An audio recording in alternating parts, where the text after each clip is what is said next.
Buen día, hermanos. Quería compartir hoy un taller que nos dio Edgardo Muñoz, que es el vicedirector del instituto, y que fue de mucha edificación para mí, y me quedé meditando todas las enseñanzas que nos dio. Fue algo así rapidísimo de una hora, pero con mucha cantidad de información. Traté de tomar apuntes para que me sirvan para mí y para seguir meditando en todas estas cosas. Es un taller sobre la autoridad.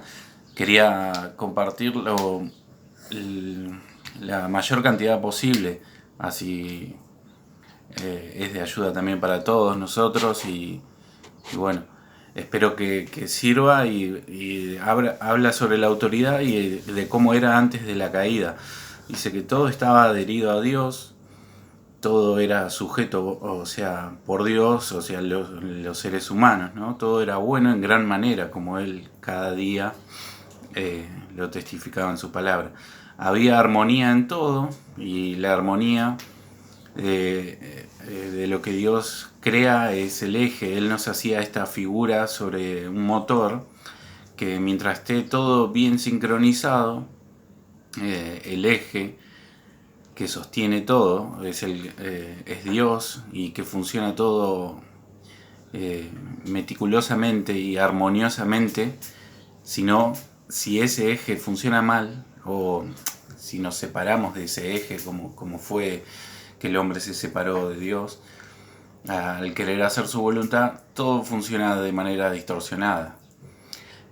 Bueno, la crisis de la caída es el pecado original, es la independencia de Dios, es cómo nos desconectamos de Dios y nos conectamos, y a qué otra figura de que nos hacía como una...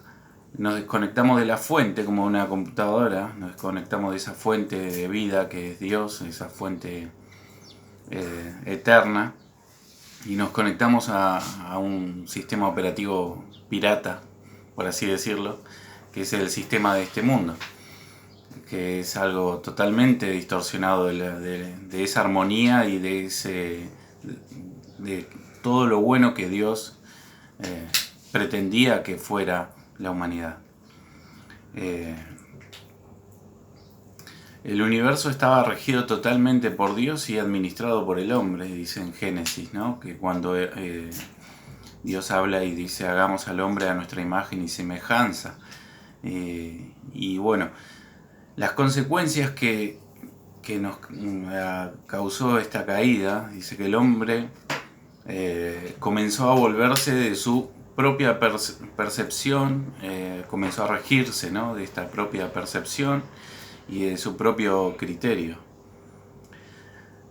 Y los pecados son consecuencias de este pecado que mora en nosotros, y que habla justamente a Romanos 7 del 14 al 24, que dice que hago lo malo que no quiero, aborrezco, y bueno, ¿quién me librará de este cuerpo de muerte?, termina diciendo Pablo.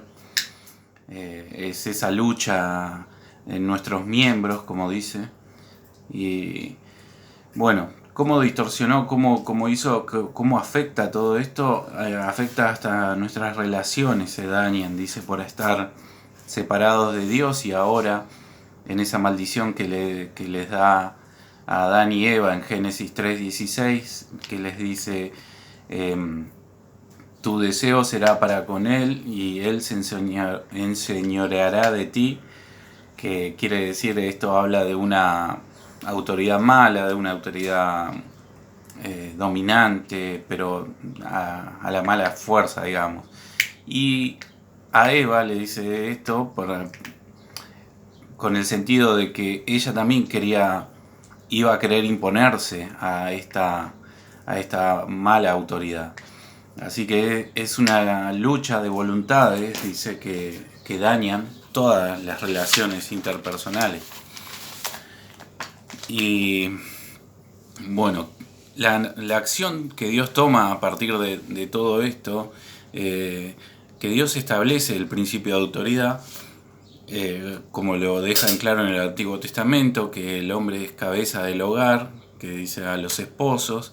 Después, para evitar esta anarquía, ¿no?, en el ser humano, también pone como autoridad a los padres, los magistrados, los reyes, y pone y nos hace sujetos a estas autoridades.